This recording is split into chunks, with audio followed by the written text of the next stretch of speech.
Hey, welcome to the Vote TV Primetime Show.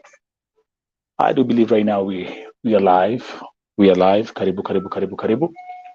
I'm your host, Nelson Mike Marioki, and remember that today's broadcast is live streaming on all 5 platforms, which includes the Vote TV YouTube channel, the Nelson Mike Podcast YouTube channel, the KNL Facebook page, my private Facebook page, and on Twitter at Vote Television. Karibuni, karibuni, karibuni. I can see already I have people who are waiting here. Tuanzie na nani? Tuanzie na Florence Mwangoi saying niko ndani ya nyumba. Tuko na Joyce Valeria saying waiting. Hello Vote TV family. Tuko na Gloria Wawunda ambaye anasema tafadhali mheshimiwa Alfred Mutua, japokuwa sifanyi huko nje ya Kenya, naomba ikiwa ni mshahara uongezewe. Wafanyakazi wote sio Kemboi tu, juu kazi ya huko ni ngumu sana, yani ni shida tu inafanya mtu aende. Thank you Gloria Wawunda. You've seen the topic today. I'm going to discuss and analyze the visit of the Cabinet Secretary of the Ministry of Foreign Affairs, Honorable Dr. Alfred Mutua. He is in Saudi Arabia. I don't know whether he has left already, and we will definitely look into the details of his visit here at Vote TV. Moses Kokach is here. Mkoli Asha saying, I'm here. Heroneresoni, I'm here. Remember, this broadcast is live streaming on 5 platforms concurrently. So if you're watching on YouTube on my YouTube channels, you're welcome. If you're watching on the Facebook page, you're welcome. If you're watching on Twitter, you're welcome. Just show some love. Drop a comment as we proceed. Mkoli, and by the way, let me know where you're watching from. Where are you watching from? Where are you watching from? Of course, how can I forget that? Where are you watching from? Niambie. I hope that wherever you guys are, I hope that everyone is healthy. I hope that everyone is doing fine, and I hope that everyone is safe and secure. Okay.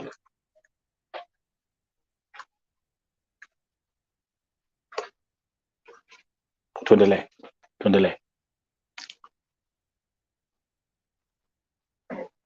Okay, looks like something. I'm gonna go back here.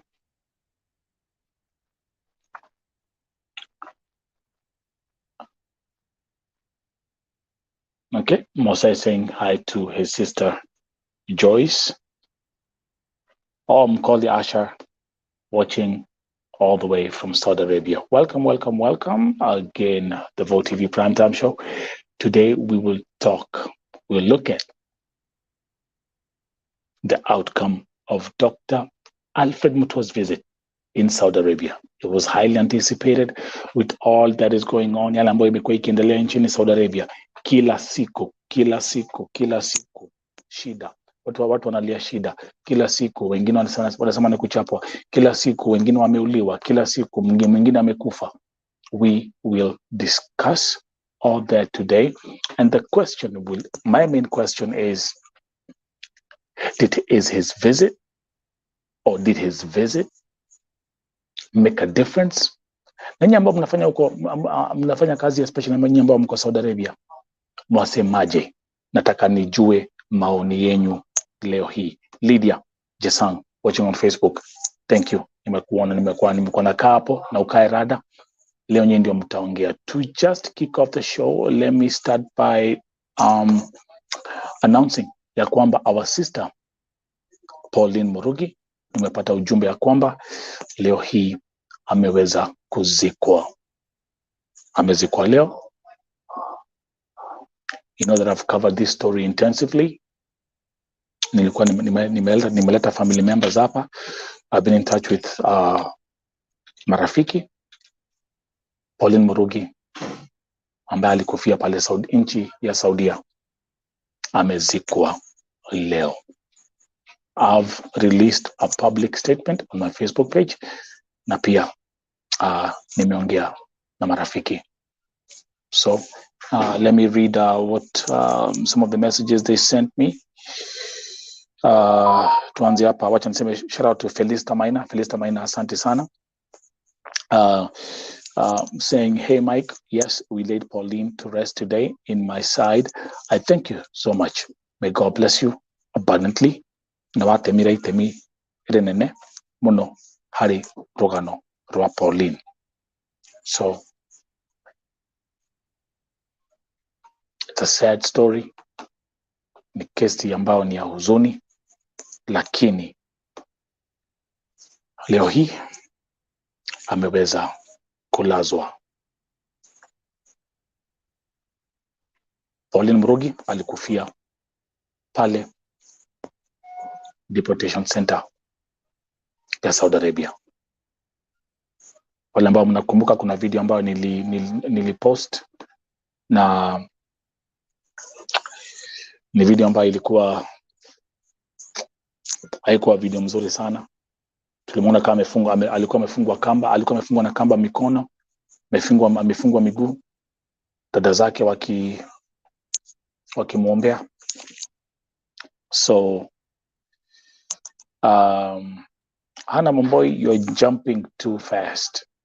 I haven't even started the show.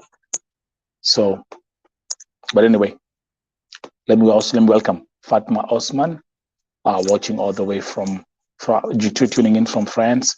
Tuko na Rispa Mwangi watching also from Saudi Arabia. Kwanza ni poa sana, ningependa sana nyinyi ambao mko Saudi Arabia muingie hapa ndio tuweze kuongea haya maneno about hii safari ya Dr. Alfred Mutua. The topics today in a nutshell, nimemake announcement yake. Pauline Murugi amezikwa leo. Pauline Murugi, wale ambao wanajua, alikufia nchini Saudia. On to the next one. Again, tutaangalia hii safari ya Honorable Mutua. What was discussed? What was the conclusion? And what is the future? How does the future look like for our sisters who are working in Saudi Arabia? Then I will also give a brief touch on the tragic story of our sister Damari Osita, ambaye jana aliaga dunia. Those who tuned in the morning, if you are here at the if you watch the Vote TV, the Rauka na Vote TV breakfast show, niliweza kuambia what happened. If you didn't watch that segment, it's on the channel. You can replay that. Lakini pia tutaangalia ntaguzia kidogo hii story. Kesi ya Damari Osita ni kesi moja ndefu sana.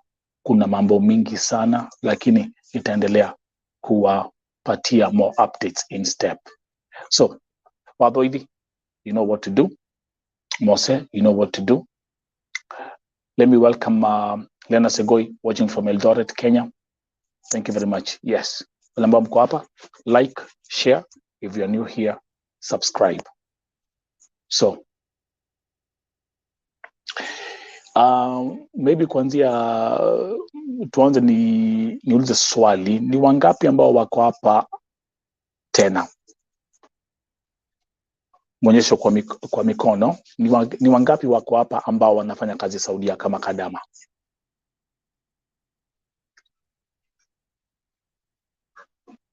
Ni wangapi wako hapa ambao wana watch hii show from Saudi Arabia? Inweni mikono juu. Grace Reborn is here. Dinambura present from Saudi. Thank you. Wangapi wako Saudia? Mikono juu. Tuone tukiendeleaga. Nataka hii itakuwa ni discussion poa sana leo. Dr. Alfred Mutua amekuja Saudia. Okay, let's go. Fatma, Lucy, Martha Mwangi, Merethuo, Rispa Mwangi. Tundele, those who are here. Angela Maina. Good. That's a good number to start with. Okay. Hata before nianze kuanga, tukianza before nianze discuss the specifics of his trip to Saudi Arabia, Hana Wambui.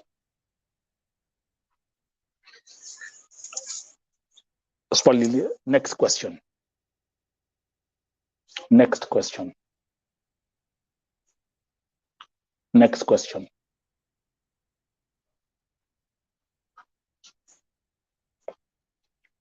Grace Mungai. Okay, perfect. Are you happy? Are you satisfied with this trip? Are you unafurahia yale ambayo ameongelelea? Are you satisfied with this trip? Najua mmekuwa kila mahali mkifuatilia. So hata before mimi niwapatia maoni yangu, the question is, are you satisfied with this trip? Yes or no? Let's see.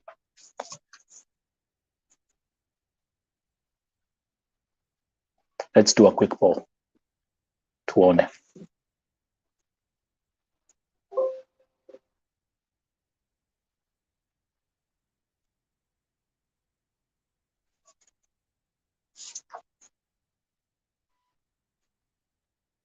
Mother Mungi saying yes. Na by the way nitawainvite mkuja hapa. Kuna watu wa Saudi ambao wako hapa wanataka kuja hapa wajoin waongee leo. So Lucy Gerono saying yes.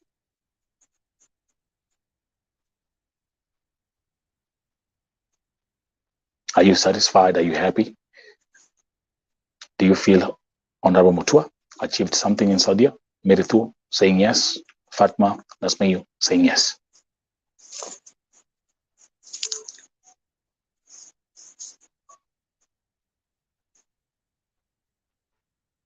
Those who are tuning in, keep on liking as we proceed. Now,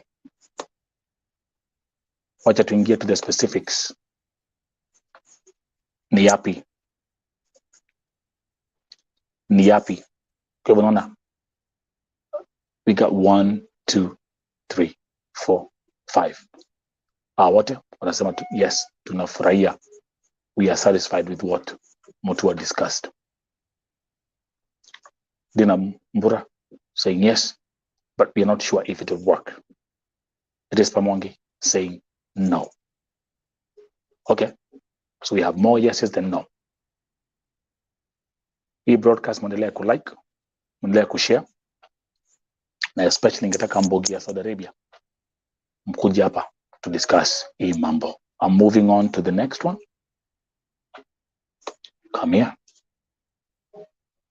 So, the first thing nitafanya presentation ya the press report. This is the website, by the way. If you've never been on the website, Voices of the Vote TV website, ndio hii hapa. It's voicesoftheoppressed.com. And I had put up a blog. So,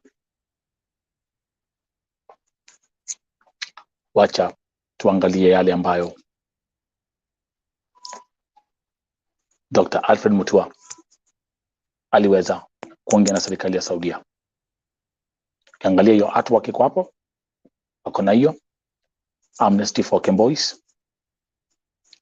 So this is what was released. And I will go through this thing in steps. Below is a transcript from Dr. Mutua after his visit in Saudi Arabia. The statement says, let's go there. I've spent 2 days in Saudi Arabia on an official tour.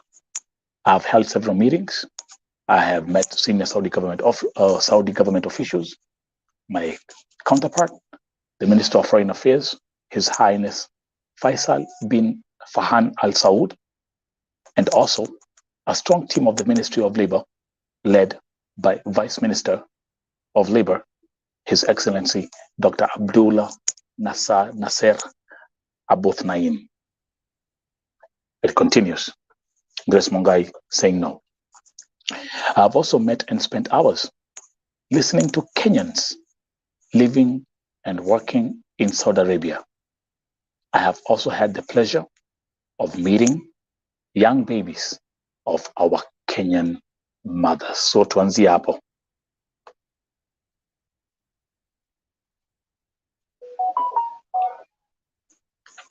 The statement says, I have also met and spent hours listening to Kenyans living and working in Saudi Arabia. I have also had the pleasure of meeting young babies of our Kenyan mothers. Kwa hivyo hapa ni kuonyesha kwamba aidha kama kuna Wakenya ambao washaolewa pale nchini Saudia, maybe they are Saudi citizens, na kuna familia huko aliweza kuwa meet, but also of course kuna Kemboys ambao pia wako pale, wako na watoto, inaonekana pia aliweza kumit now. The statement continues. The meetings with the Kingdom of Saudi Arabia government have centered on our bilateral issues based on the great relationship we have with the Kingdom of Saudi Arabia. So, note that word, great relationship we have with the Kingdom of Saudi Arabia. We have agreed to work together as a team as we push our international agendas. We have requested the support of the Kingdom of Saudi Arabia as we tackle the drought situation facing our country due to the effects of climate change. Another outstanding statement. Kenya kuko na njaa, watu wanalia hakuna chakula.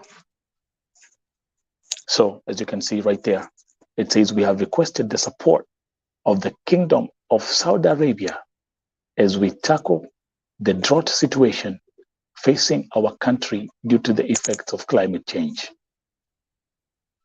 So when he says we have requested the support of the Kingdom of Saudi Arabia, that means they are seeking foreign aid kwa sababu ya njaa ile kwa Kenya. Tuko pamoja? Okay? Kenya inasemekana kuna parts za Kenya ambazo kuko na akunyeshi, the rivers are drying up, watu wanalia njaa. So kwa sababu ya the drought situation, they have requested support. So when you see this here, that means, of course, Saudi is not a food producing country, but I'm sure the support will come in form of finances. The statement continues, with His Highness Faisal, we have agreed to enhance our trade and investment and expansion of our tourism sectors. This will create more employment opportunities and increasing the amount of money in the pockets of our people. Another outstanding statement. This will create more employment opportunities and increasing the amount of money in the pockets of our people. Are you with me? Okay. The statement continues. The Kingdom of Saudi Arabia views Kenya as one of its top partners. And likewise, we view Saudi Arabia as one of major partners. We have also engaged comprehensively on the issues facing Kenyan workers. Now sasa hapa ndipo mambo inaanza.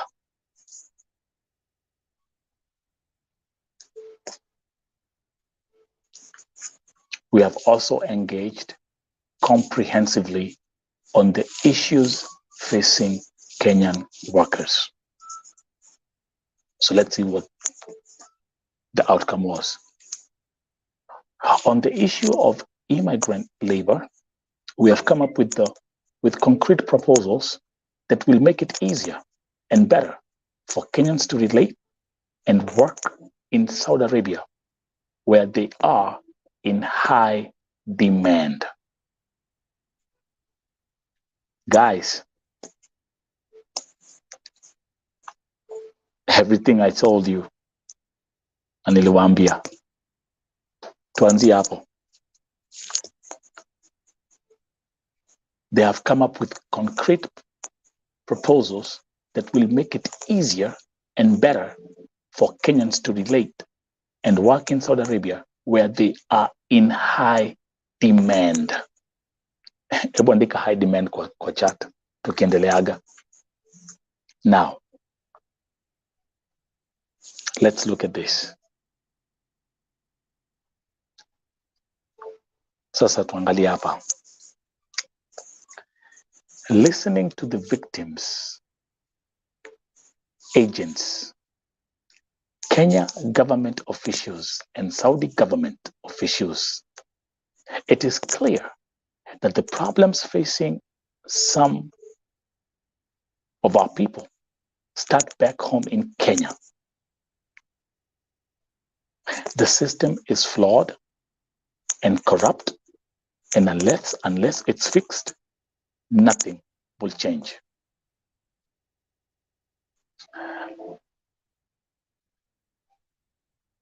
Andikeni kwa chat,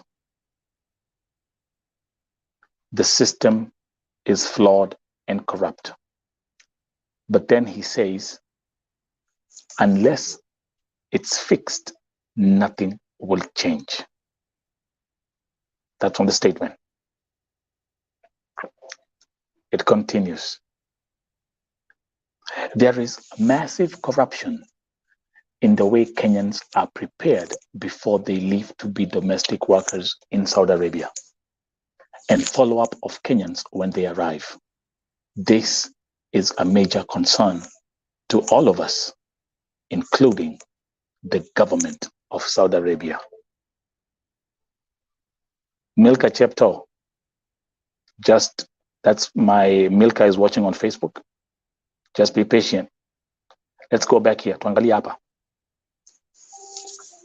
This is a very, very powerful statement. And by the way, Yvonne, do you want to join me? Madam President, I need you here.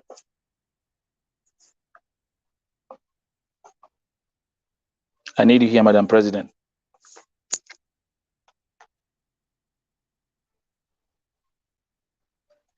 So, Alfred Mutua says there is massive corruption in the way Kenyans are prepared before they leave to be domestic workers in Saudi Arabia, and follow-up of Kenyans when they arrive. Shida ni gani? Napigia agent simu, achukui simu, sisaidiwi, sifanyiwi.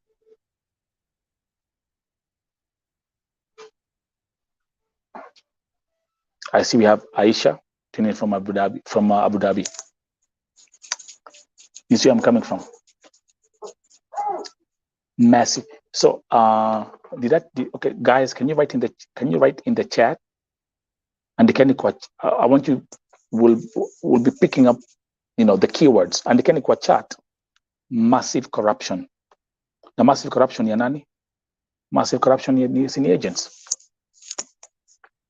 Siandi wanapeleka wasichana Saudi Arabia.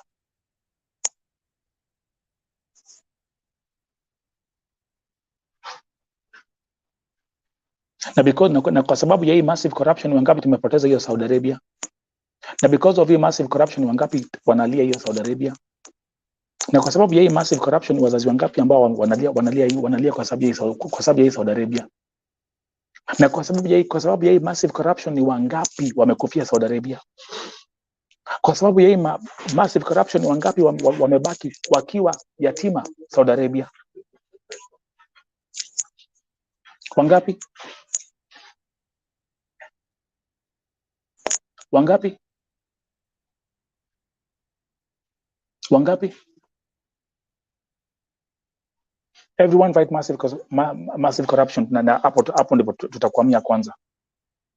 Ni wangapi saa hii wanapitia changamoto hiyo nchi ya Saudia kwa sababu ya massive corruption? Na massive corruption si ati ni ya Kadama. Massive corruption ya nani? Massive corruption inaanzia hizi ofisi. Because the thing is, in Kenya, you can buy your way out with money. That's the truth. Ukweli ama si ukweli? Ukweli ama si ukweli? Watu wako na connection all over the place.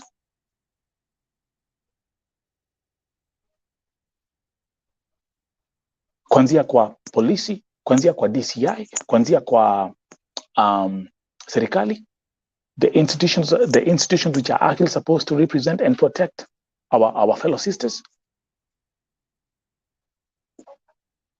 Ukweli ama si ukweli? But then Mutua says, this is a major concern to all of us, including the government of Saudi Arabia. Sindio? Sindio?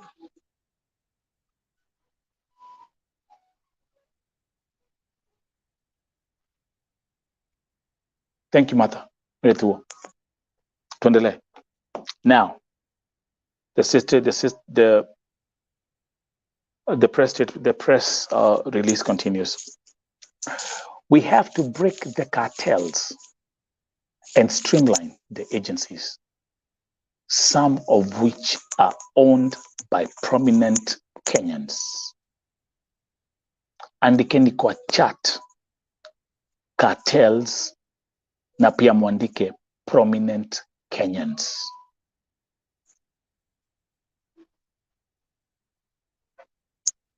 Andikeni hapo.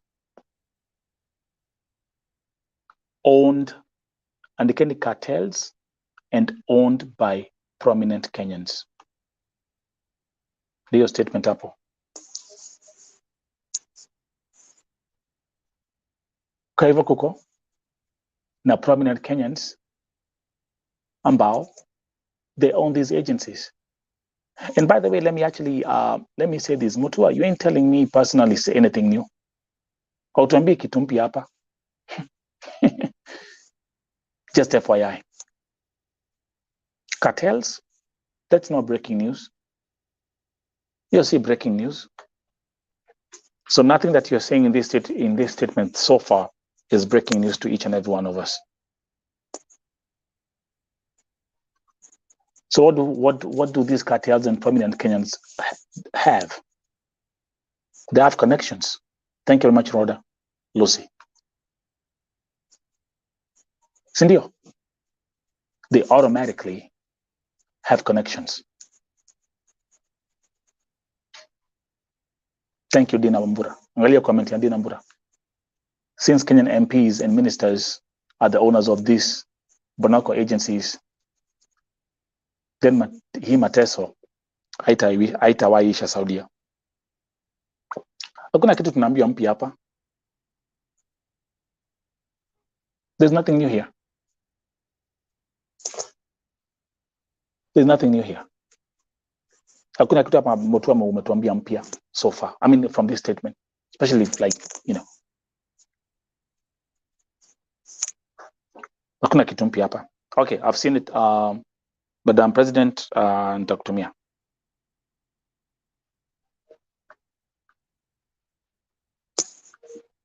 Nothing new here.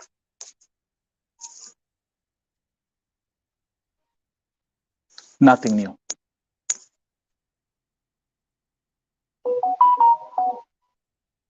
Madam President, text me. To me a link. Do we agree on that?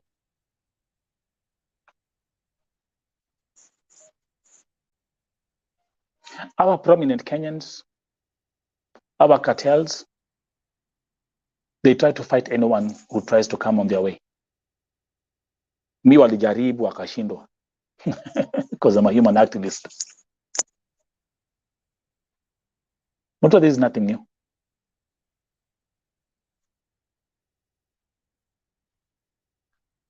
And can I be very, very honest? If you're saying we have to break the cartels and streamline the agencies, some of which are owned by prominent Kenyans, I'm gonna tell you something. You won't be able to achieve this goal. you will not be able to achieve this goal.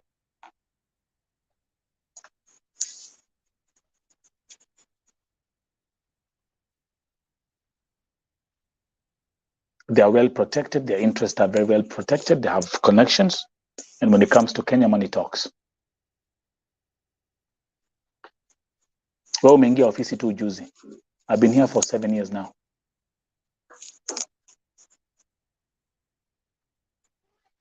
Who am I talking to? To Hamwe. Let me at that point invite Madam President, President wa Kadama Saudia, Yvonne Mirimo, aingie hapa tusome hii kitu pamoja tukiendeleaga. So what we're going to do is Madam President, let's start with e-party. We have to break the cartels and streamline the agencies, some of which are owned by prominent Kenyans. Maoni kwako? Thank you so much, Vote TV family, and all the viewers, the Vote TV family. Welcome to our show so that we can digest the whole of this statement. When I saw it, I was like, wow. Enyewe, ule mtu ambaye anakaribisha hawa Wakenya wetu wakitoka kule Kenya, huyo mtu anawapeanga gahawa mbaya. Ama kama ni chai anawapea mbaya. Okay. Somebody comes with full hopes from our country, Yeah. and we expect that we are going to get freedom. I even made this thing clear, like, I'm going to sing freedom is coming tomorrow. That is what I was almost singing that. After I saw the tweet, after I saw the post, in fact, even I never resumed my duties. Nirirara. And nobody came to wake me up because I was so much disappointed. Again, I want to make this clear, like these prominent people, they are in this business. I want to exclude one, not that I'm looking for fame or whatever, but the thing is, Madam Akote, that is Mama Ru, Mama Fancy, does not own any agency.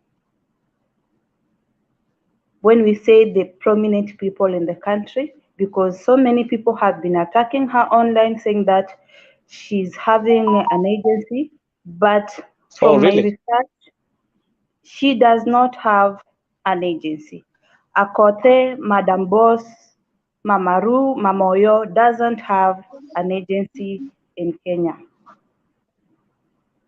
So that one we have to exclude her out. We should not focus on her. That's breaking news to me, by the way. That's breaking news. That's breaking news to me. Yeah, we should not focus on her by telling Kenyans that she has an agency. No. That lady was a runaway. Is it in Bahrain or in Lebanon? Then later on, she went back to Kenya and she applied for another passport. She came to Saudi and she was also a runaway. Alikuwa mrife.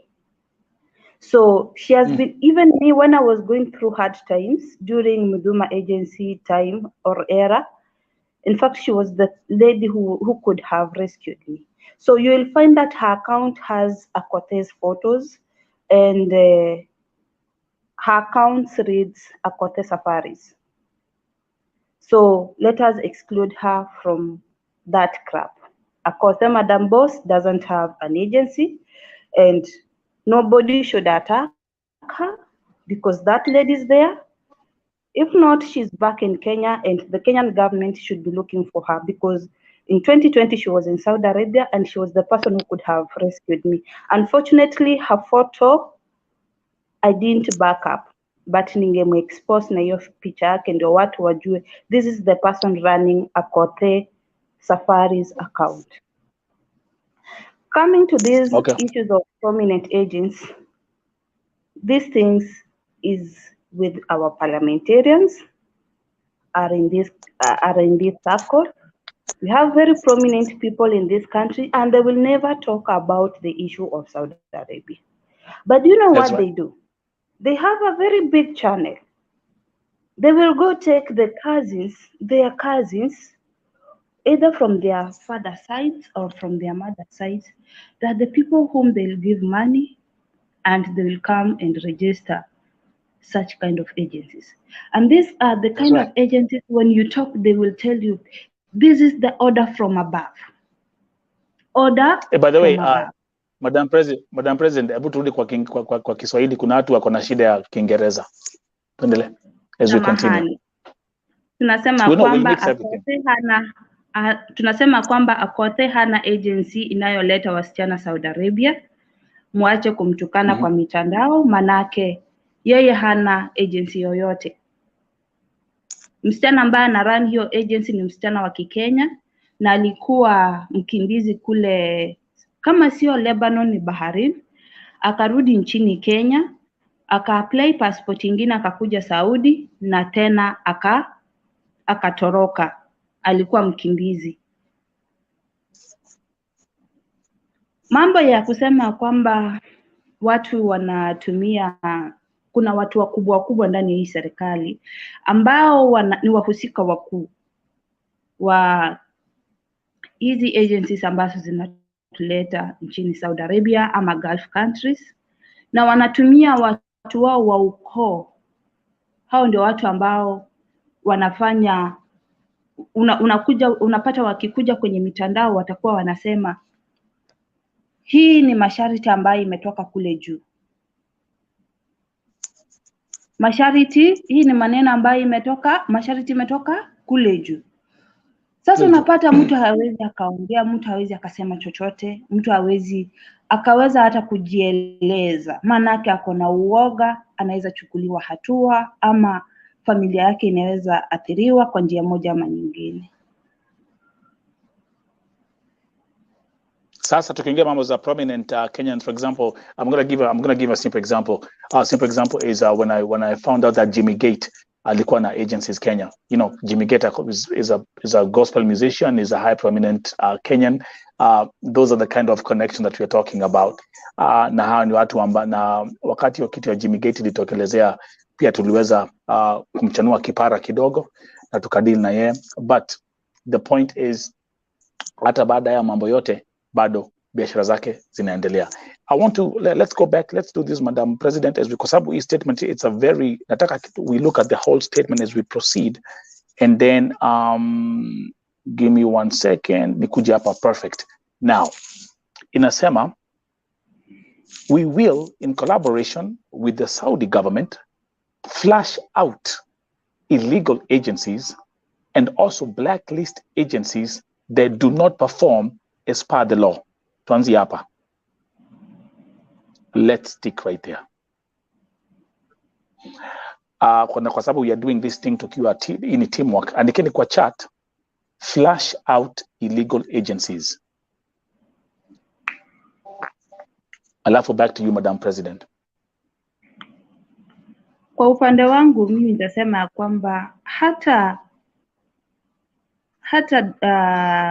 waziri wetu ambaye ni wa masuala ya kindani na nje, anaposema kwamba watoe hizo agencies zote ambazo ni fake, si rahisi kupata fake agency, manake hizi agencies ziko na a lot of channels. Kuna broker katikati, kuna ule wa kwenda kutafuta tu watu kule vijijini, kule Ushago, kule Kibira ndani, kule Kariobangi, door to door, naona. So tukisema kwamba hizi agencies zifungwe, unajua baadhi ya wasichana wetu wengi wao waliletwa na broker. Broker na wachukua, broker, it is like a supply chain, lakini hii supply chain yao majina ndio iko, sijui ndio broker ndio ufike kwa agent. I can't even yeah. Because No. Actually no. Madam President, that's the truth. So let's start from here. Let's nikupatia example, like now ulisafiri na Mudhuma agencies, So angalia, broker, you might even find a channel that goes like broker. Mimi nililetwa na broker. Mimi nililetwa na broker. Ule broker akaniuza, akani connect na broker mwingine. Ule broker mwingine akani connect with another broker. Yani kitambo fika kwa ule broker mwenye ako karibu sasa na agency. My friend. Inakuanga very long process.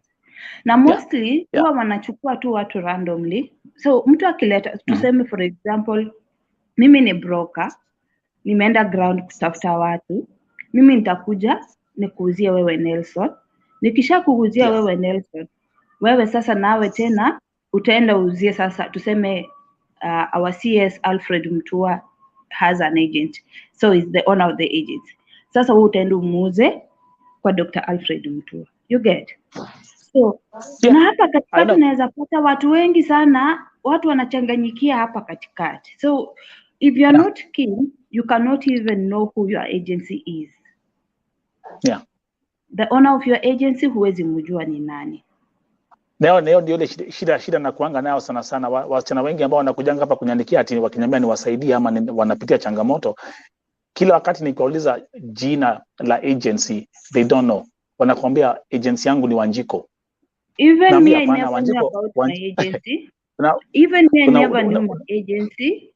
I came to know about my agency when now things were very tough. Na I approached a friend of mine na nikamwambia unajua inakaa tuende ofisi manake I had a same reaction na the late mwenye amekufa huyo msichana Damari. So and I was not being given medical care by them. Lakini after my brother talked to them, they now understood me. Na in case ikiapia, they just take me to the hospital. They never ask me anything. Niambia ukiona imeanza, just tell us so that you can go to the hospital. Siwezingi kulala kwa nyumba siku mbili. So this agency, in short, no matter how much our CS is telling us that he wants to flush this agency, atakuwa na kibarua. The best thing I can tell him as our able cabinet secretary ni kwamba hizi agency zitolewe na tubakie na government bilateral agency. Tukisema hivyo wanapiga mateke kama punda. Let me actually the best explanation go ahead. Reason as why nasema tukue na government versus government in the day bilateral agreement is because these agencies, they're not taking care of these girls. They're not able to protect them when they have the laws. As much as they're saying that ati hao ni kama tu suppliers. Wanapewa order and they supply people, so they don't know where this person is going to land. But this is a life. This is a human being. What are you supposed to do? When this girl goes to that house, the first thing she's supposed to do is to keep her contract. Then the second thing she's supposed to do is to get her the phone number of Madam or Baba, so that in case of anything, they're able to contact the family or the agents. And when this girl is undergoing a lot of stress, as an agent, because majority of you have said that you are learned and you are houseboys and housegirls of ex-houseboys and ex-housegirls of Saudi Arabia, the best thing you can do is to communicate with the sponsor and tell him, hey, I'm the agent of Yvonne Mirimu, and kindly, how is she, before that, call him and tell him, I'm the agent of Yvonne Mirimu, Anna's safarin hivi na niko hapa, nilikuwa nataka kujua anaendelea aje, kazi iko aje. Then from there, this person is able to open. This agent, this sponsor will be able to open to you na kuambia kwamba Ivy hafanyi kazi. Ivy ananisumbua, Ivy ako hivi na hivi, and then from there come back to Ivy, muulize Ivy, mi nilikupatia kazi, why you not working, shida iko wapi? Ivy, mimi nitakwambia, unajua mimi ni mgonjwa, unajua mimi nafanya kazi bila chakula, unajua mimi sina hata internet, unajua mimi hata sina masaa ya kupumzika, unajua mimi nafanyishwa kazi nyumba moja mbili tatu, and then after that you'll have to make a decision like madam, kama Ivy ako na shida, jaribu niongeleshe, mimi nitamuongelesha, and then from there I will make now my conditions. You have to be smart. Sio tu unaenda tu kirukia mtu na maneno, hapana. You have to be smart so that you are not endangering the life of this girl that is in this house, and you are not able to tell her that to show this person that huyu mtu ameongea na yeye, umemwambia ABCD is happening. No, that is what most agencies are failing to do, because the moment you start telling Mwarabu ya kwamba mbona unapiga msichana wangu, mbona unamnyima chakula, the next thing ni atapokonywa ile simu, and you won't get more of the information about this girl, and this girl will continue to suffer, and this girl atakuweka kwa shida, your agency itakuwa iko kwa shida. So after talking to this girl, after talking to the boss, mwambia kwamba okay, kama Ivy ako na shida, kindly ensure that you reach out on me so that I can be able to talk to Ivy. So from there umwambia kwamba, but remember that as an agent, or as the agreement we have with the Saudi government is, msichana hafai make sure ya kwamba msichana wangu hafanyishwe kazi nyumba moja hadi nyingine, msichana wangu at least ako na time ya kupumzika, msichana wangu at least anaweza communicate na mimi na familia yake nyumbani, at least msichana wangu akiwa na shida, you are able to talk to me so that I can be able to talk to her because of language barrier. Imagine siwezi, wacha nikwambie 100% sure from the cases I have dealt with, hakuna Mwarabu hukataa hiyo story. Mwarabu hata kama kuna shida, she will call you. Mimi hata wakati mwingine napatanga ma missed calls mingi, wamenipigia, ambia so and so ingie kazi, fulani amekataa kufanya hivi. So when they talk to me, I'll talk to the girl na nimwambie ingia job, usiharibu kazi, ingia job, na kama kuna shida I'll be able to handle it na madam. So nitamweleza kama kuna shida kabisa, hata ananyimwa food, nitamwambia jaribu, kama unaweza pata hata mchele ya white, wewe nunua tu weke hapo, atachemsha akule na akunywe na maji, aendelee na kazi, usimnyime mambo ya kujitengenezea food. That is how these agencies are supposed. This is how these agencies are supposed. Yeah, hold on that thought, and then we're going to do this because I want us to make sure. I want to make sure we touch on every subject on this press release. Yeah, Dr. Alfred Mutua, which actually also includes Mambo's Amnesty for Boys, Mambo's Mshahara. We'll all look into that, and tutaendelea could discuss now. Okay, he says we have also agreed to ensure compliance by agents and others when it comes to provision of healthcare. I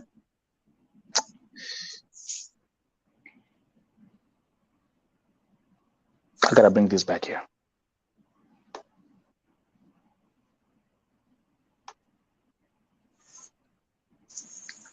You want to talk about healthcare? Yeah. Damari Osita. Wait. I just want to make up an injunction, and then I'll continue reading the statement. Right now, we have a dead victim in Dubai. So just remember that. And something I also want to mention quickly, Yvonne and those who are watching, Dr. Alfred Mutua, you never went to Sakani Deportation Center kwenda kuangalia wale ambao ni wagonjwa, and those who are stranded there wakiwa mentally distressed and they're crying for help. Just FYI. Lakini wacha niendelee na hii statement hapa. Tuendelee kusoma. Look at this. To this, as an immediate short-term venture, we will be issuing new procedures which will have to be followed before we grant clearance for any Kenyan to travel as a domestic worker to any country. Kenya immigration officers will also not allow Kenyans to travel out of the country as domestic workers without fulfilling the set requirements starting on Monday, the 7th of November, 2022. Now, we'll get back to that, Madam President, but lakini wacha niendelea kusoma because I want to get to the issue of the hotline. We have also set up a joint technical team of Kenya and Saudi Arabia government officials to fast-track labor issues, including the issue of exit visas. They start their work 2 weeks from today on November 17th. Another point. Now, we have dedicated an emergency hotline for Kenyans in Saudi Arabia to call when facing any difficulties. The emergency hotline number at the Kenyan Embassy in Riyadh is 966-500-755-060. On receiving a call, we will take prompt action, including, but not limited to engaging the Saudi government for their assistance. The idea is to ensure every Kenyan works and lives a fulfilling life. Let's start with the hotline number. Those who are watching, everyone can hotline number +966 500 755 060. I'm going to actually paste that and put that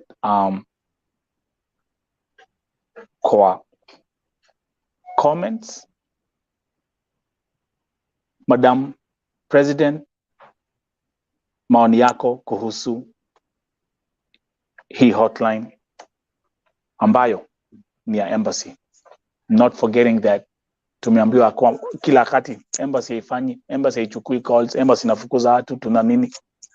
Let's talk about that part. Maoni kwenyu, and those who are watching, those who are viewing, drop your maoni, and Yvonne.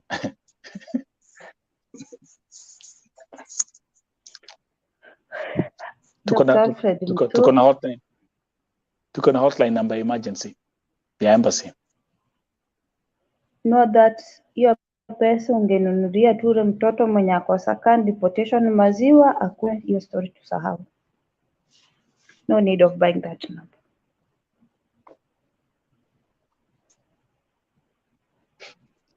Watu wako na namba ya embassy. Watu wako na namba ya embassy attaches. Are they being assisted? Nobody is being assisted. No. Ama ukishikwa akikuwa tu, yani hiyo siku ameamuka vizuri, ile kitu atashika ni matusi ambayo utaporomoshewa pako useme Mungu wangu. Hata ningetafuta tu hata Kemboi anipatie advice. Ningetafuta tu Kemboi anipe advice, kwa sababu Kemboi amekaa hapa, ako na ile tajriba, ako na experience. Anaweza nipatia advice na niendelee kuchapa kazi hii, mjengo niendelee kuchapa.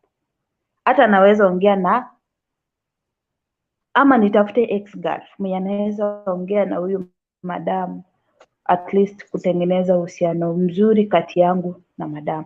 You know what you are running away is to talk to these sponsors. You are running away from that fact. Na shida ni kwa hizi nyumba, shida si kule kwa embassy. Aki usingenipigia tu simu nikwambie ile kitu yenye Wakenya wanapitia jamani. Kukupea tu ushauri, si ati unilipe, si ati mimi natafuta kuwa celebrity, ama kadama on contracts. And what these girls are going through is very hard. We are talking about issues za watu sijui medical.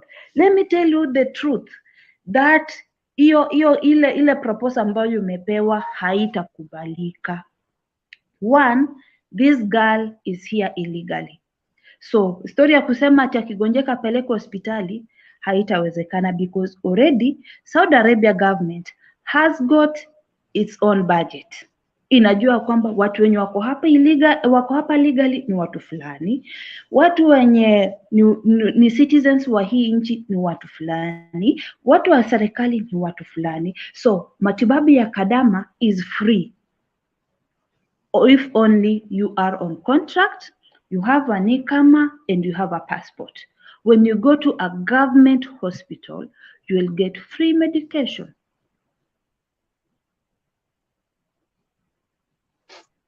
So the fact this issue of him telling us that Kemboi watapata matibabu anawadanganya.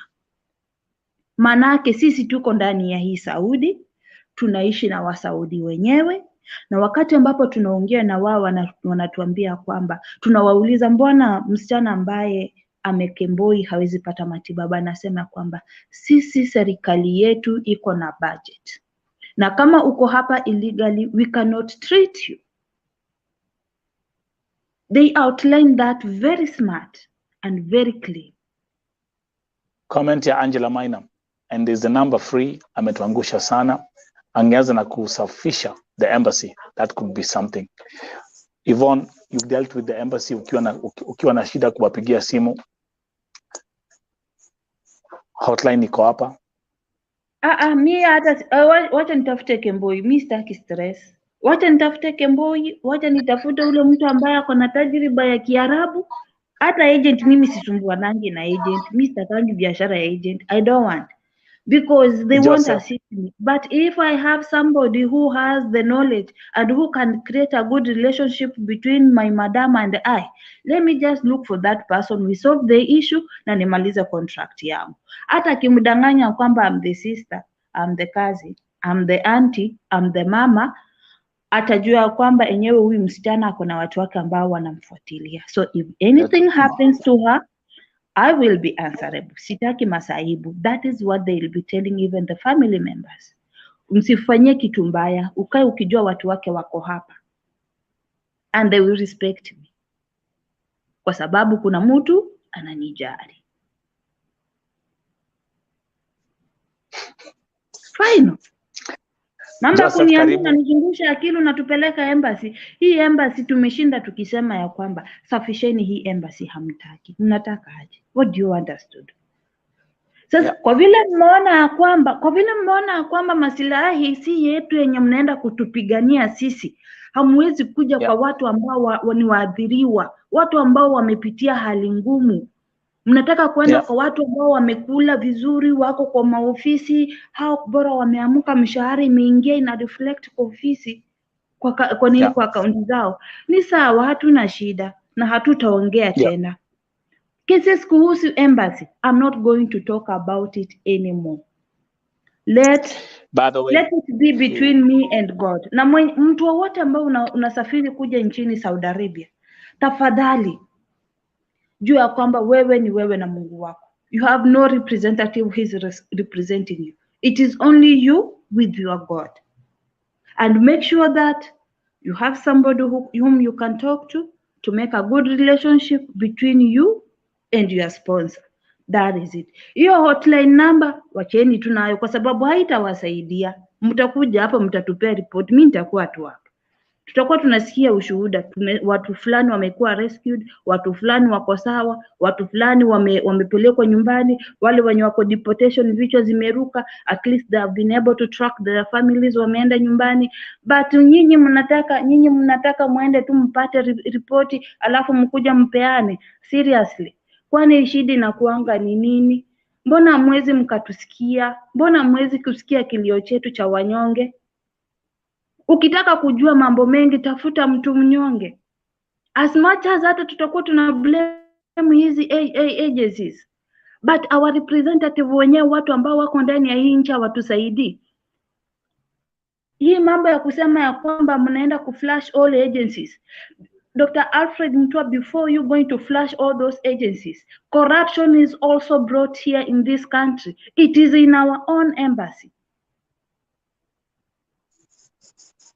But hamtaki kusikia watu wakiongea kuhusu mambo ya embassy kwa sababu mnaona ya kwamba tunawaharibia jina. Hata Wasaudi wenyewe wanajua kwamba our embassies are bad.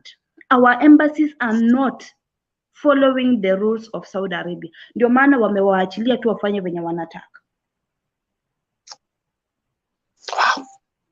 It is so much sad kuona watoto wa watu wanakuja hapa wakiwa wazima, wanaenda nyumbani wakiwa kwa masanduku, wanaenda nyumbani wakiwa depression imewamaliza, they are dying, and there is somebody who could be somewhere mwenye angesema ya kwamba no, let me go and rescue this girl. Hata heri nimpeleke Sakan, lakini asikuwe depressed.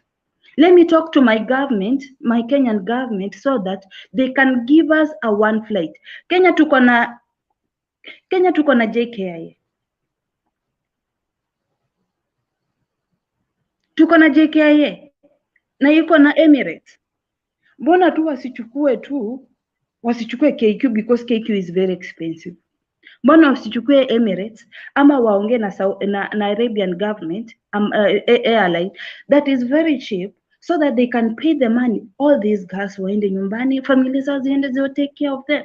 Unajua tukiongea wanasema sisi ni wabaya. Si ati sisi ni wabaya. We need us to have a good trust with this government. Na tukiendelea na huu mkondo wenye tunaendelea, tutakuja baniwa. Let me tell you. Kenyan government, Kenyan embassy won't be functional in this country if we continue doing these dirty works. Their own people are paying money for the people who have died, but that money is not being given to the family. There is a lot of corruption that is starting from our own places, in our own homes. The process is totally corrupt. The only organ that is genuine ni ile organ ya kuchukua fingerprints. That is good conduct. That is the only organ. But ukiangalia yellow fever, we are never given shindano ya yellow fever. Na ndio tunakuja hapo, unaona tunakuwa na hizi ma allergies manini. Ni Mungu tu anatulinda. Talk about that, by the way. Today Pauline Murugi amezikwa, amekufia Saudia. Maiti ya Damari Otisa iko Dubai. Njeri ameuliwa, maiti iko Saudia. Njeri mwingine ameuliwa, maiti iko Saudia. Julia Wamuyu, maiti bado iko Saudia. The reality of what's happening right now. And here we are. Before I move on to the next point, I'm about to get a statement here, amnesty. Tutaangalia sahi, amnesty for Kemboys. So we'll look at the amnesty for Kemboys, alafu tutaangalia statement ambayo alitoa kuhusu mshahara. I want to say this, and I'm going to make this public. Then this is a commercial break announcement. Yesterday at 1:07 a.m., of course, there was a communication between me and Grace Muthuma. Grace Muthuma, by the way, pia alinitumia hii article ambayo tuko nayo hapa. I actually invited her and I was like, hey, you can come here and talk about this. And she said she won't be available, but this is what she told me. She said Saudi Arabia has over 500,000 Kenyans. They're not supposed to die. That was her statement. But then I want to announce this right now in public because I'm a very transparent book. This is what I told Wangari Muthuma in regards to the case of Anita Kadesa. I told her the only good thing that stands between us is the fact that you are called Grace Wangari, like my grandmother who raised me. You lied in the Anita story. Your own staff lied. The DCI Act was total garbage. Your HR was a clown act and even lied about her name. I know everything, and I mean everything. Keep making that chatter. My final expose is coming out. Ride with the bad publicity. 97.2% of all the audience never believed a word you spoke. With that said and done, next week, here at Vote TV, I'll be releasing a complete expose of how Grace Muthuma and her office staff lied to me on camera in regards to the case of Anita Kadesa, making it very crystal clear. I gave you free legal advice. Don't make the mistake of thinking you can take Anita to court, because us, the people, Vote TV, and this family, we will go all the way. I have lawyers who have reached out to me, who are prepared to defend Anita Kadesa pro bono. Now, with that said and done, tuendelee na hii statement ya Alfred Mutua. Madam President, naona umeanza kula vidole. Before blood pressure ipande, kaa tu hapo, I'll read the next statement. Alfred Mutua said, I have requested for an amnesty to be granted to Kenyans who have fallen out of status and are residing in Saudi Arabia illegally, those who are unable to access medical care so that their documents can be legalized, and others given passage to return home. Back to you, Madam President. I request Kemboys wapatiwe amnesty, waweze kutoka nchini Saudi Arabia. And then he says those who are unable to access medical care so that their documents can be legalized, and others are given passage to return home.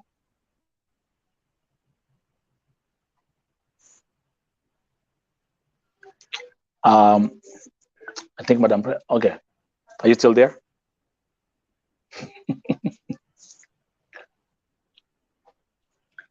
Okay, the issue of Those who are him watching, telling Kenyans that amnesty. is about amnesty is okay, because the government is also using a lot of resources to ensure that these girls, they're not being harmed, and majority of them have stayed here for quite some time. So kama watasema warudi nyumbani, I have no comment about it. Personally, I don't want to say something that might take me behind the bars. We know what Kemboys are doing, and then maybe some of them, they try and rescue our girls. But my sisters, is unfortunate that the case of Sheila has made the government angered, and now they have requested to go back home.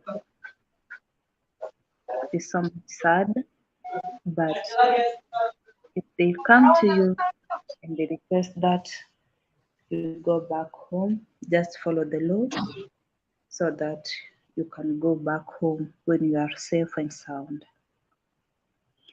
Talk about Sheila.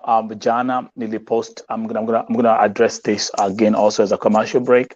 Of course, I cannot play that video here, lakini jana niliweza kupost video ambayo ilikuwa ikionyesha jamaa moja anaitwa George Ndongo. George Ndongo alikuwa amesaraundiwa na wanawake kama 6 hivi 5 hivi, yale majina ambayo alikuwa anaitwa.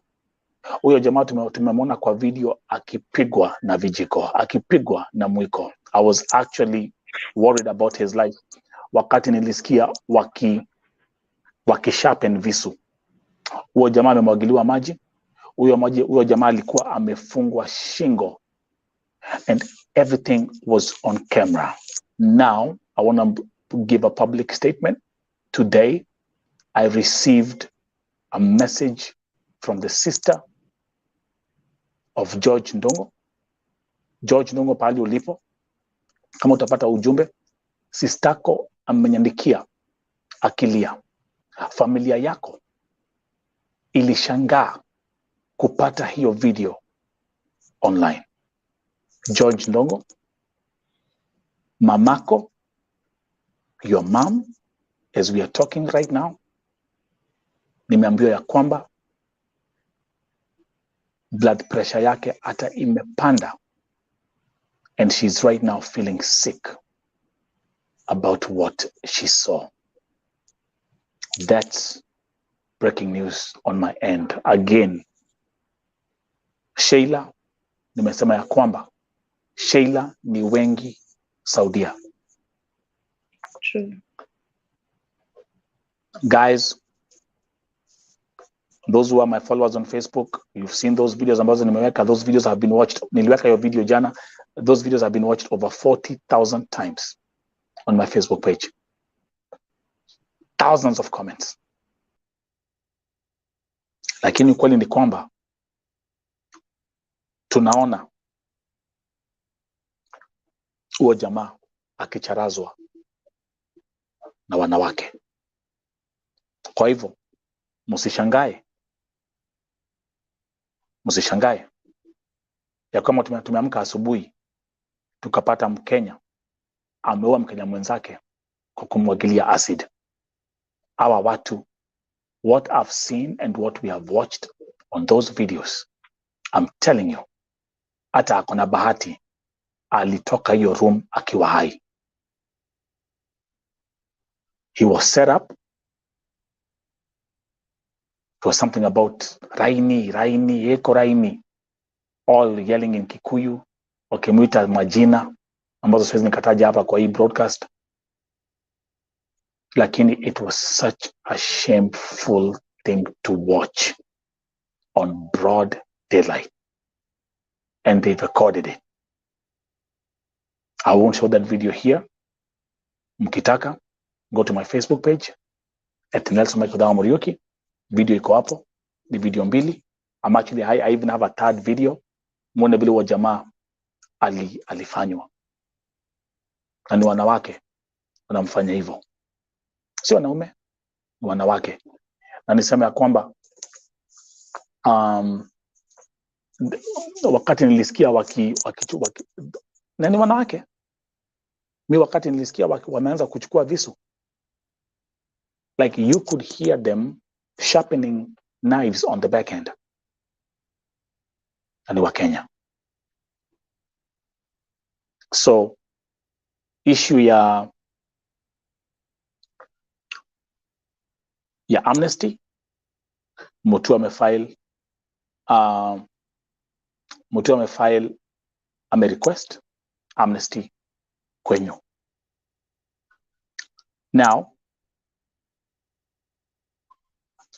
something else that he actually added on that, he said the Kenyan government is also dispatching additional staff to the Riyadh embassy to assist in the process of legalizing Kenyans who are out of status and processing traveling documents and other necessary paperwork.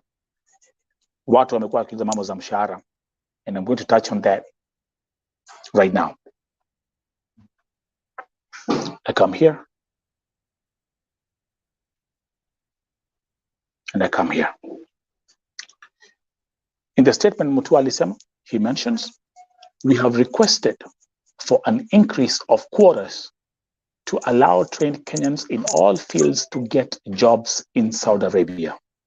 I want to just ile kuelezea an increase of quotas. What they're saying is it's like they're increasing more slots for more employment. So in this statement, Mutua is talking about an increase, kuongezea more employees wasafiri Kenya kwenda kufanya kazi nchini Saudi Arabia. Then he continues and he says, our university and other tertiary level graduates now have an even bigger opportunity to get jobs here and the larger Middle East. Now, I don't know whether he's talking about, there's no mention whether it's skilled labor, because the only form of employment tunajua Saudi Arabia ni unskilled labor. Lakini kwa sababu hapa he's talking about graduates. He's saying they now even have a bigger opportunity to get jobs here and the larger Middle East. Then Najua kuna kitu moja hakuna kitu kingine. One of the key things Kenyans hutaka kusikia ni all the time ni mambo za salary. So I'll put that right there. Wacha niwasomee. We have also requested for a review upwards on the packages and salaries offered to Kenyans working in Saudi Arabia. Kina Fatma Nismiu, nilikuwa naona hizo kama nilikuwa naandika, but I tell you guys you must be patient every time I'm doing a presentation. Okay, so Joyce, the statement is here. I want you to pay attention again. We have also requested for a review upwards, okay, on the packages and salaries. Najua Kiingereza huwa ni lugha, sio lugha ya kila mtu, but that is exactly what he's referring to. Two things. It's a request. Seti ni kitu imesainiwa, seti ni kitu imekuwa confirmed, but it's a request. Hapa, the keyword here is upwards. Pay attention here. The keyword here is upwards on the packages and salaries offered to Kenyans working in Saudi Arabia. Nani akona swali hiyo part? Kuna mtu akona swali hiyo part? I'll stick there for some time.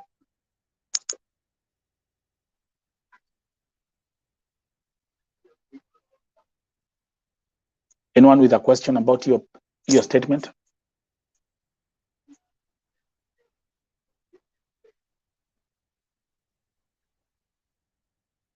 So it's a request for a review upwards, which means increase, which means, and they're focusing on the packages and salaries offered to Kenyans working in Saudi Arabia, which actually that doesn't even, and because it's for a review upwards on the packages and salaries offered to Kenyans working in Saudi Arabia, it's not just the KADAMAs. I think it's a reference to all Kenyans working in Saudi Arabia. Deborah, nasema David, kuna mambo muhimu mtu wa kuongea na hii ni nini? That one I agree. Sophie Bambu, yes, niko na swali. Endelea. Nafatiti, if working conditions are not improved, Kenyans will continue working under harsh conditions, e.g. working using harsh chemicals without protective gear. I agree. Sophia nauliza, ni kwa kila mtu anafanya kazi Saudi ama ni Kembois peke yake? What are you referring to, the amnesty? No, I don't get that part.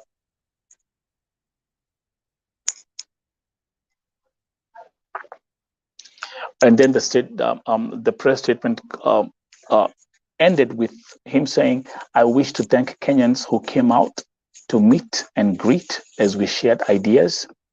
I wish to assure all Kenyans that we are there.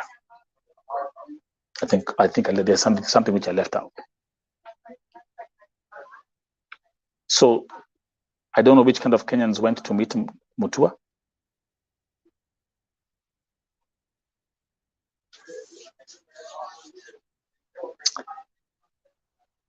Let me explain my personal disappointments.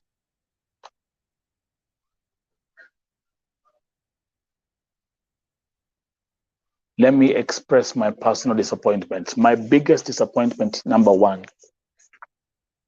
hakwenda Sakan.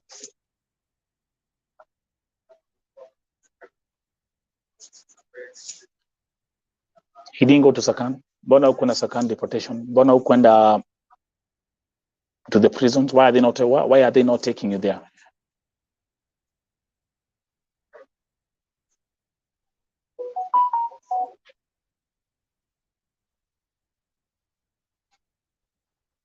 Wale wa Kenya ambao tumeokoa Saudia, especially this year, people like Diana Chepkemoi, waliongea mambo za wale wa Kenya ambao waliacha Sakan. Watu kama kina, what was her name again, Nelly. ule ambaye alikuwa alishika agent wake mashati, alimshika shingo. Spoke about what they've seen in Sakan. I've given reports of what's going on in Sakan. As I'm talking to you, kuna watu they are right wananiandikia kila siku what they're going through in Sakan. Why didn't you just pay a visit there and see the sick, visit the sick and see what they're really suffering? Go and see the conditions they're living under. Hours tena wote wamekuwa kwa ofisi, wamefungiwa kwa ofisi. Nasema tuokoeni, tumekaa hapa for 3, 4 months, 5 months, hatufanyiwi, hatupatiwi. Mbona mkwenda huko?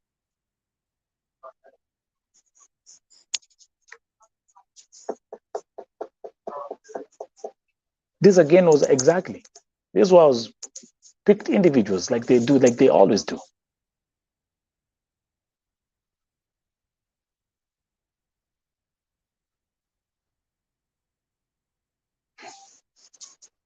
Wacha nimwambia kazi haijaisha. Because still as I'm talking to you, my phones are beeping. I'm still getting messages and people are crying and crying and crying and crying that they need help.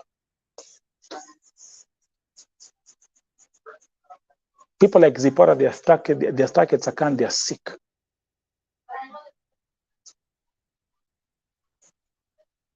So do you know who wins? Do you know who are the biggest winners here? And nilikuwa hapa nikiwaambia, do you know who are the biggest winners right now? And who are laughing their way? They are laughing right now. They be looking at all this, they're like, oh man, look at these stupid people. Look at these goofies, man. You know who's laughing right now? It's the agents. They win again. They win again. Exactly what I did. They win again. They win. Big time. Kuna pale umesikia kwa hiyo statement ya mtu akiongea mambo za people getting killed, people dying, people all this. Umesikia kuna pale ameongea kwa hiyo statement yake? No, nowhere.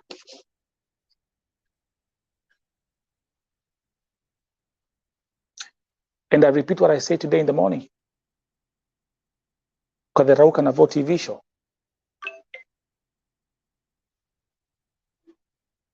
Lillian was right. Kufa kuzikana. Biashara itaendelea.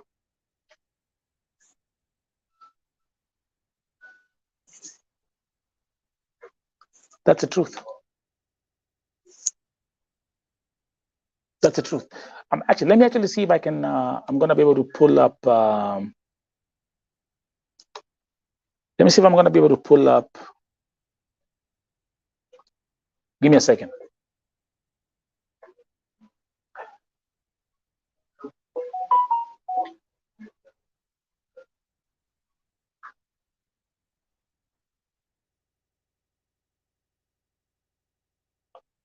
Let me get the National Employment Authority headquarter. Wacha niangalia website ya NEA haraka. Namtona what I'm talking about. Oh. Pole, give me a second. Agents, they are so happy right now. Niliwaambia, I told you when I saw the red flag, ile mkutano ambao mtu alitana kwa ofisi yake. Mbona hukuita familia ambazo zimepitia shida? Mbona hukuita familia zile ambazo zimepoteza watoto wao wamekufia Saudia? Mbona hukuita wale ambao wamesurvive wamekuja Kenya wakiwa walemavu? Nothing is gonna change, man. Kuna kitu kinabadilika hapa? Hakuna.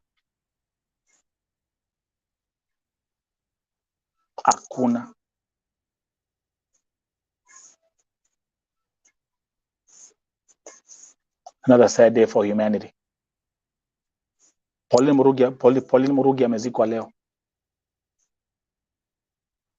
Not in a single mention of casualties or none. Zero.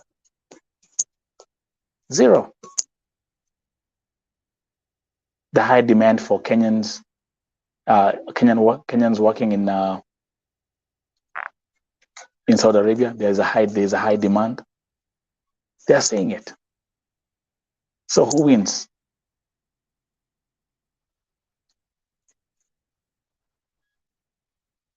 Who wins?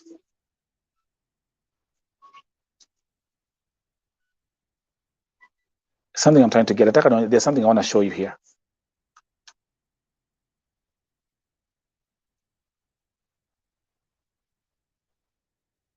Something I want to show you here real quick.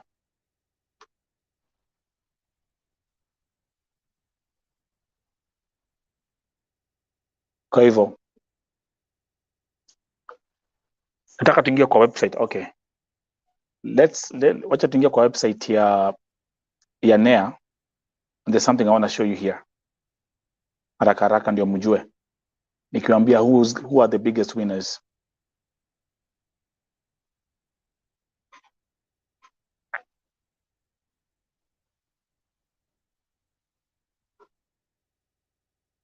Let's start with this one here.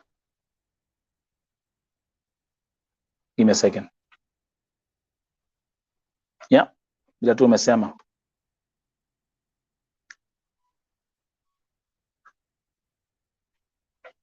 Okay. You guys, by the way, Mushai, do you guys take your time to look at these websites?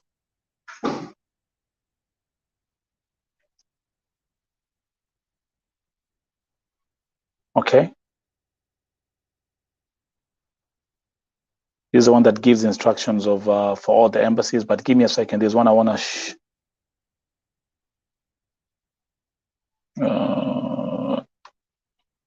regulation of employment agencies. Yeah.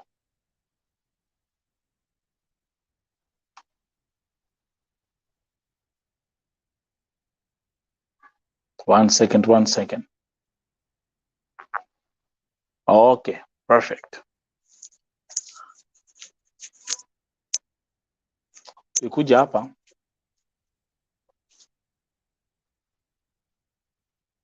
Nataka tuangalie the page ya jobs. You see? Right here. Ah, come on, man. See, when my system tells me this is not even safe to open. They have this problem. Isn't ini shida ni typical issue ya Kenyan websites. Yeah, itafungua. It says not secure. So I can't open it. But anyway, let me see. Oh, Yvonne is back. Okay. Yvonne, karibu. Shukran. Simu ilikuwa imezima. Yeah, I figured that. Okay, let me see. I'm trying to go through. There's something what I kuonyesha. Okay, haitafungua. Again, a typical issue with Kenyan websites. Hata hazikwangi secured. That's so my I use high protection whatever for my system, so imekata. But nilikuwa kuambia hivi, ukienda kwa website ya NEA, nataka muende hapa kwa find job opportunities na mtaweza kuona, go and see zile ad ziko hapo za kazi ya kwenda Saudi Arabia. Utashangaa. Let me actually just open like one here, just as an example. Hope itafungua. Job opportunities.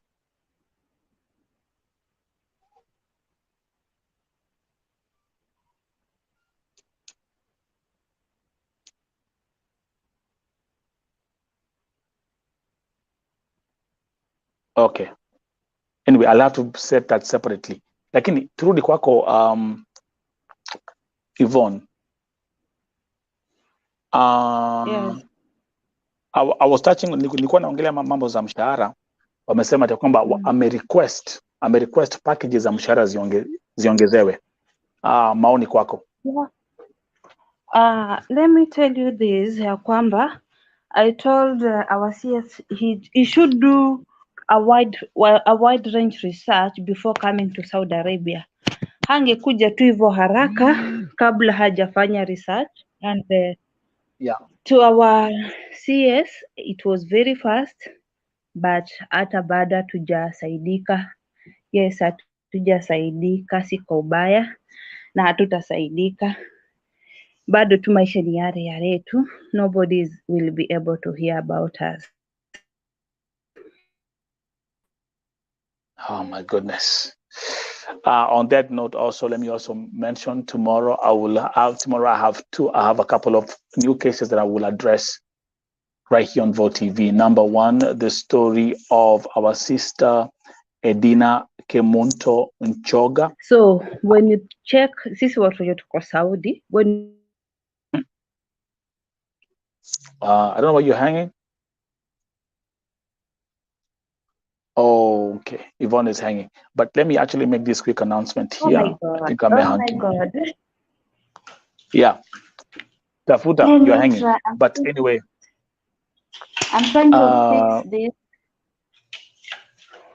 okay. 1 minute. Take your time. Take your Because time. that one has broken down. Ah, let me check the other room.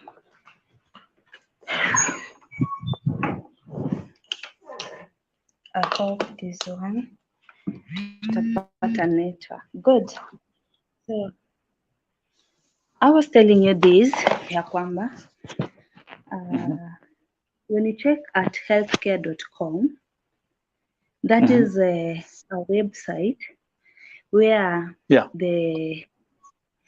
whereby the sponsor goes to request a shagala or kadama, and this Mhm. sponsor is supposed to pay 2,500 US dollars, which is around 10,000 Saudi riyal, if I'm not wrong. Around 10 to 14,000 Saudi riyal, if I'm not wrong, because I haven't made the figure. I've forgotten the figure in Saudi riyal. So you find that they have stipulated all laws of shagala. And that is where I come and blame the agents because they're not taking their responsibilities. One, huyu msichana anapochukuliwa kwa sababu hiyo pesa analipa pale, the sponsor deposit that money in that particular account of healthcare.com. So that money akisha deposit wanampatia masharti ya kwamba this girl is supposed to be paid 1,500 Saudi riyal. That is the law that the Saudi government passed. This girl is supposed to be given security and protection. Nobody is supposed to threaten her, nobody is supposed to rape her, nobody is supposed to beat her. Those are some of the laws that are on that particular website. You will find time and go and check on it because I want to give you information that is verified. Then this girl is supposed to be given internet to communicate with the healthcare.com. And this healthcare.com is the agent. So that in case there is any problem, this lady is supposed to communicate with healthcare.com and be given assistance. So our agents are not giving us the limelight of what is happening. And I know majority of them, even they don't have this kind of information because they haven't done their research about all these issues. And the sponsor has been given her own rules, and the Shagala or the Kadama has been given her own rules. So that there are some other things you're not even supposed to share online while you are in Saudi Arabia. One, the property of the Arab, we are not supposed to show it online. That's why you will always see me on the wall when I'm having an interview with you. You cannot see whatever is behind me because I'm protecting the privacy of this house. I'm protecting their property. I'm not supposed to share their photos online. I'm not supposed to share their secrets online. So these are some of the laws that we break, and we as Shagalas, we find ourselves into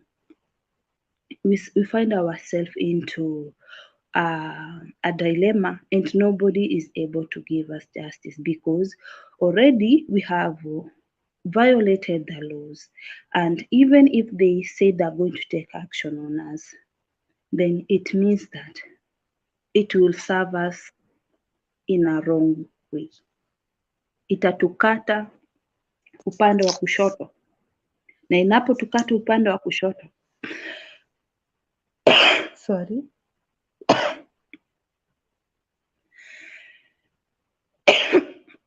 sorry Bless you. sheria inapotukata upande wa kushoto, it means that nobody is there to protect you. You have violated the laws. So KADAMAs kama sisi inafaa tujue sheria zetu, inafaa tujue ya kwamba kuna mambo zingine watu watajaribu kuficha identity, kwa sababu sheria ya Saudi Arabia inatulimit mambo zingine, ina limit hata hao wenyewe. They cannot even put their own profile pictures online, and they're very strict on the Quran. And I'm very much sorry on this a few team of girls wenye wanaenda wanavaa nikabu kwa viuno, wanavaa kanzu ya baba, wanavaa inaitwa hiki kitambaa cha wababa wanavaa, and they're making with it TikTok. I'm very much sorry about them, because wakati ambapo hata kama madama alikupatia hizo vitu, ilifaa maybe unaweza enda ukapeana maskini kule Kenya, but sisi wenyewe we are the cause of all this crap, and we will keep on blaming the agent, we will keep on blaming our embassies, we will keep on blaming the sponsors when the mistake is ours. Unajua, wacha tuambiane ukweli, ndio tusishinde tukisema ya kwamba serikali ni wabaya, sisi ni wabaya na hii ni mbaya. Unaona, sisi pia tuko na shida zetu. We have got our own weaknesses.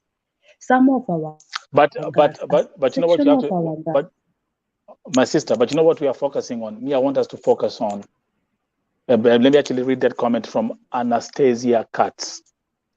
Where mutua newamba look ya view. Newamba look ya view.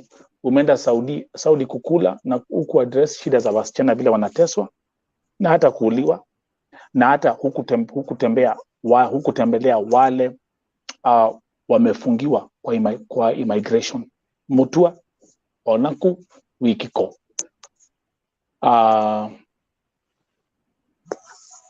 Let's do a poll again after running this segment.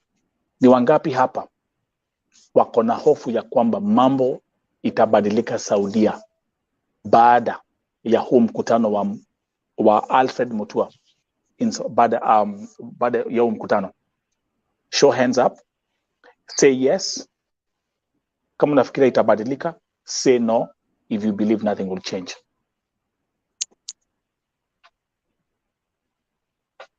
Let's see what the viewers will say, Yvonne, as we proceed. Do you believe things will change? Mkona hotlines high, things Yvonne? are not going to change. Things are not going Let's to start change. with you. Things are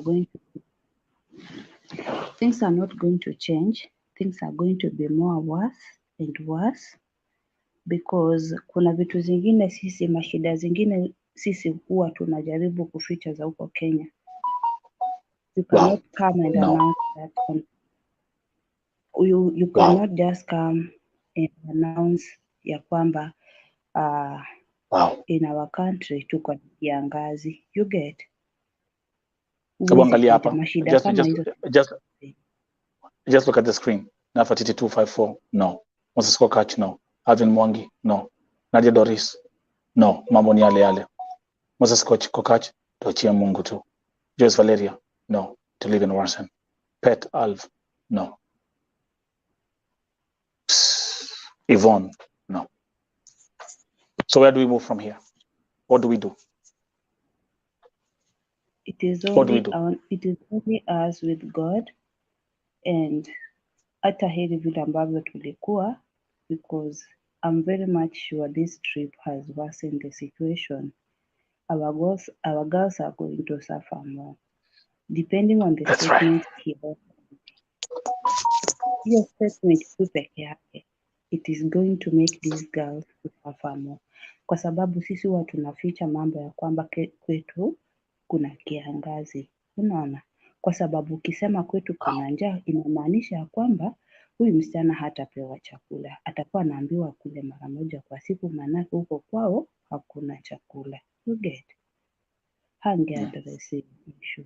Mambo ya kusema ya kwamba Kemboi na wale ambao wako kwa contract, Kemboi wapewe medical, it is not going to work out because the Saudi government also has its own budget that is working on it, na wako na citizens wao ambao wako hapa, wako na wale migrant workers ambao wako hapa, so that thing is not going to work out. They give medicine into hospitals depending on the number they have. You cannot just run a country like a market. You get? That is the point I want you to understand. They have got their own budget, they're working on it. So mambo ya kusema ati Kemboi atapata matibabu, it will never work out and it is not going to yield any fruit at any given point. Number 3, as I conclude, is to say that Shagala, serikali ya Saudi ilipitisha ya kwamba all the Asian countries, they passed a law where they said that Shagala atakuwa anapata 1,500 Saudi riyal, but Yeah. the thing is ni hawa agents wa Kenya na wa Saudi, and I cannot blame even our Kenyan agent. I want to blame the agents of Saudi. These are the people who are scoffing a lot of money from the Saudis and wanafinyilia ule msichana ambaye anafanya kazi kwa contract. If you are smart enough and you have done your research, utakuja huku Saudi ukiambia kwamba as per healthcare.com you have told us this girl is supposed to get 1,500 Saudi riyal and not 900 Saudi riyal. If this is happening, can we have a government interagency so that Intelligence. we can run this thing for maybe 5 years or 2 years? We see how this thing is running. If it is not going to pick up, then we will have to involve our own agencies. Number 3, revoking these agencies, it doesn't mean that it is not even adding up, because we have people who violated the laws and were banned in the previous years, and these are the same people you are going to recruit Yeah. because they have already done their broker things with other agencies. They have gotten their money. These are the same people you are going to recruit in this agency. So my request is our CS Dr. Alfred Mutua, let us give it a try. We have a government intergovernment agency whereby this girl, in case this girl is having a problem, we are able to communicate efficiently. Tukiwa na hale mazungumzo ya moja kwa moja itakuwa ni rahisi kuliko tuanze kurecruit other agencies, tuanze tena kupata wasichana wengine wale wanalia, tuanze kupata zile cases ambazo watu ambao walicommit crimes in some years back have now gotten power. Our girls will suffer more. This is human life we are talking about. Hii si nyanya, hii si sukuma, hii si managu. Tafadhali tunaomba tu tukuwe na mkataba mzuri ili hawa wasichana, we want to boost our GDP in Kenya. That is the reason as per why we are crying for increase in salary. The Philippines have done that, and if we do this as Kenyan government, and then hatutakuwa na watu ambao because one, we will have opened other businesses. We will have invested in our countries back in Kenya, and by us investing in our country back in Kenya, we will have employed so many youth who are not able to come to this country and work. So that is the thing that we really needed us to do, to communicate, lakini ni kama wale watu ambao ulipata ukaongea na wao, you took another direction of perspective. How I wish you could have just made a call to one of us and ikuwe ni hivyo. Let's do Wasichana this. wapewe. The first comer should be paid 1500 Saudi Real. Ule mwingine mwenye anakuja second time apewe 1800. Na tukifanya hivi, the number of Kembois or the number of girls running from the contract will go down. We won't have cases of girls killing others. We won't have cases of girls engaging into dirty activities in Saudi Arabia. We won't have a number of girls who will be breaking the laws of this country. So hold on that thought, because now we are approaching the end of today's broadcast. Thank you, Madam President. Thank you for all the input and all the viewers. Meanwhile, to conclude, again, like I did today in the morning, I've been able to connect all the dots of what happened to our sister, Damari Osita. What I'm going to do is this. It's so sad that these images reflect how she looked like. She was walking like this. Alikuwa anafanya kazi akiwa hivi, anapatiwa cream.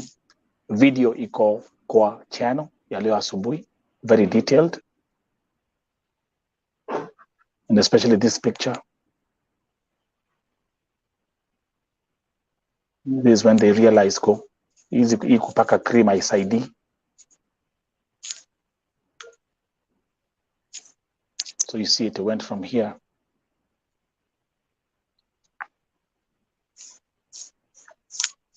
Give me a second. Hapa it was getting worse. Her allergy was getting worse because of the chemicals that she was using for cleaning. Lakini alikuwa tu anajipaka tu cream, anapatiwa cream, anajipaka.